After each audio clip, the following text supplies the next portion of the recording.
warahmatullahi wabarakatuh. Selamat pagi anak-anak. Bagaimana kabar kalian hari ini? Semoga selalu sehat ya, dan selalu dalam lindungan Tuhan Yang Maha Esa. Hari ini kita akan belajar tentang tema 1, indahnya kebersamaan, subtema 3, bersyukur atas keberagaman, pembelajaran 3. Sebelumnya, kamu telah belajar tentang permainan bakia. Menarik bukan?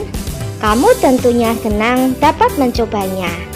Permainan tradisional lain yang cukup menarik adalah engklek. Tahukah kamu permainan ini? Ayo kita coba bersama. Pernahkah kamu bermain engklek? Permainan ini adalah permainan tradisional yang sangat banyak dimainkan oleh anak-anak di Indonesia. Engklek merupakan permainan lompat pada bidang datar yang digambar di atas tanah. Permainan engklek biasa dimainkan oleh 2-5 orang. Mau tahu cara bermainnya? Ayo kita coba bersama-sama. Permainan engklek. Jumlah pemainnya 2-5 orang. Peralatan yang digunakan: gaco atau peta genting, kapur atau tepung untuk garis batas. Cara bermain: lompatlah dengan menggunakan satu kaki di setiap petak yang telah digambar. Siapkanlah gacuk sebelum bermain. Lemparlah gacuk ke salah satu petak. Petak yang ada gacuknya tidak boleh diinjak atau ditempati oleh setiap pemain. Lompatlah ke petak berikutnya dengan satu kaki mengelilingi petak-petak yang ada. Pilihlah sebuah petak yang dijadikan sawah setelah menyelesaikan satu putaran. Petak itu boleh diinjak dengan 2 kaki. Pemain lain tidak boleh menginjak petak itu selama permainan. Pemain yang memiliki sawah yang paling banyak adalah pemenangnya. Permainan engklek memerlukan keterampilan lokomotor, yaitu kemampuan untuk melakukan gerakan anggota tubuh sehingga seluruh tubuh berpindah tempat. Keterampilan lokomotor sangat penting untuk mengukur kemampuan motorikmu. Beberapa keterampilan lokomotor dasar yang perlu kamu kuasai adalah berjalan, berlari, melompat. Anak-anak, coba jawab pertanyaan ini. 1. Apa saja keterampilan lokomotor yang kamu perlukan dalam permainan engklek? 2. Apakah kamu dapat melakukan keterampilan tersebut dengan baik? Jelaskan. Ceritakan pengalamanmu bermain engklek kepada temanmu. Apa kesulitan yang kamu temui ketika bermain engklek? Apa yang berhasil kamu capai? Dan apa manfaat permainan engklek bagimu?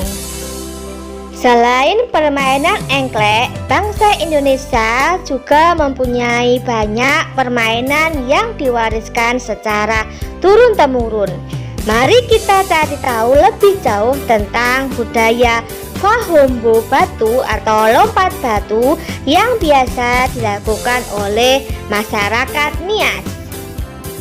Tradisi melompati batu hanya dilakukan oleh kaum laki-laki, khususnya pemuda.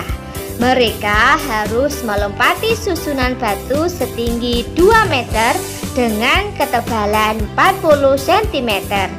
Tradisi ini bertujuan untuk menunjukkan kekuatan dan ketangkasan para pemuda yang melakukannya. Seseorang yang berhasil melakukan tradisi ini dianggap hebat, baik bagi dirinya maupun keluarga dan masyarakat di desa itu. Nah anak-anak, sekarang kita cari gagasan pokok dan gagasan pendukung pada paragraf ke-1. Ayo anak-anak, kita cari gagasan pokok dan gagasan pendukung pada bacaan Fahombo Batu pada paragraf pertama, yaitu pada kalimat pertama, tradisi lompat batu berasal dari suku Nias. Ini dinamakan gagasan pokok. Pada kalimat kedua, suku Nias berasal dari Pulau Nias yang terletak di sebelah barat Pulau Sumatera adalah gagasan pendukung. Selanjutnya, kalimat ketiga, lompat batu atau yang dikenal dengan nama Fahombo Batu merupakan ciri khas masyarakat Nias. Jadi kalimat nomor 1 disebut gagasan pokok, kalimat nomor 2 dan 3 adalah gagasan pendukung.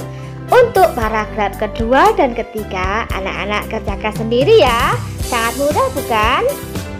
Setelah kamu mengenal tradisi Fahombo Batu, sekarang saatnya kamu mengenal keunikan budaya yang ada di daerahmu.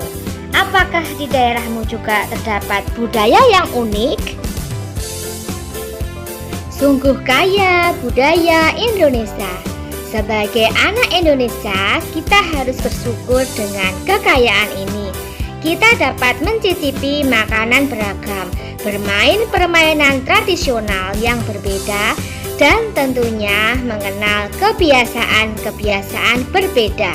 Banyak hal yang kita bisa pelajari dari keanekaragaman itu. Beberapa permainan tradisional membutuhkan teriakan pemainnya. Semakin banyak yang berteriak, semakin banyak pula suara yang kita dengar. Pernahkah kamu mencoba berteriak di lapangan? Apa yang terjadi? Bandingkan juga ketika kamu berteriak di kamar mandi. Apa perbedaannya? Kamu bisa menemui gendang di banyak wilayah di Indonesia. Pernahkah kamu memperhatikan bagaimana bunyi pada gendang? Gendang dapat berbunyi jika kulit gendang dipukul. Saat dipukul, kulit gendang bergetar. Getaran ini menghasilkan bunyi. Bunyi tersebut masuk ke sebuah rongga yang terdapat di bawah kulit. Bentuk rongga mempengaruhi bunyi yang dihasilkan. Makin kecil dan panjang rongga pada gendang, makin nyaring bunyi yang dihasilkan. Pemantulan dan penyerapan bunyi. Bunyi dapat dipantulkan dan diserap. 1. Pemantulan bunyi. Sebuah kelereng yang kita lempar ke dinding yang keras akan mengalami pemantulan. Demikian juga dengan bunyi. Bunyi juga dapat memantul jika dalam perambatannya dihalangi oleh benda yang permukaannya keras seperti kayu, kaca, dinding, atau besi. 2. Penyerapan bunyi. Bunyi juga dapat diserap.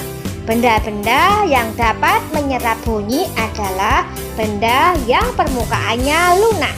Benda yang demikian disebut peredam bunyi.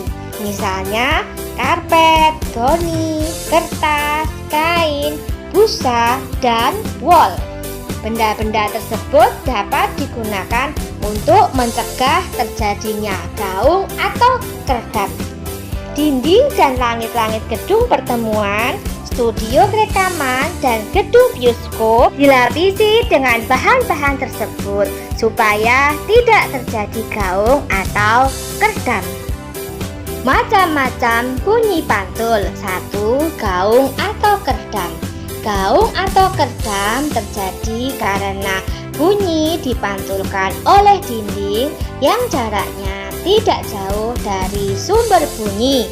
Hal itu menyebabkan datangnya bunyi pantul bersamaan dengan bunyi asli yang belum selesai terucapkan.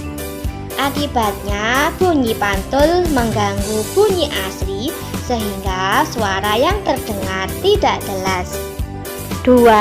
Gema. Gema terjadi karena bunyi dipantulkan oleh dinding yang jaraknya jauh dari sumber bunyi. Hal itu menyebabkan datangnya bunyi pantul setelah bunyi asli selesai terucapkan. Jadi bunyi pantul yang terdengar lengkap sesudah bunyi asli. Gema sering terjadi di gua-gua, lembah-lembah, dan bukit-bukit yang jaraknya jauh serta permukaannya keras dan rapat. Selain itu, gema juga dapat dipergunakan untuk mengukur kedalaman jurang atau gua. Bersama teman kelompokmu lakukan beberapa percobaan berikut. 1. Ambil beberapa botol atau alat lainnya yang menghasilkan bunyi seperti ember, gelas, atau kaleng. 2. Bunyikan peralatan tersebut di dalam ruangan. 3.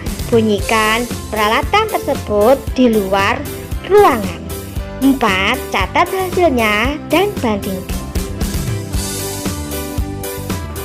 Demikianlah video pembelajaran hari ini. Semoga bermanfaat dan menambah ilmu pengetahuan. Wassalamualaikum warahmatullahi wabarakatuh.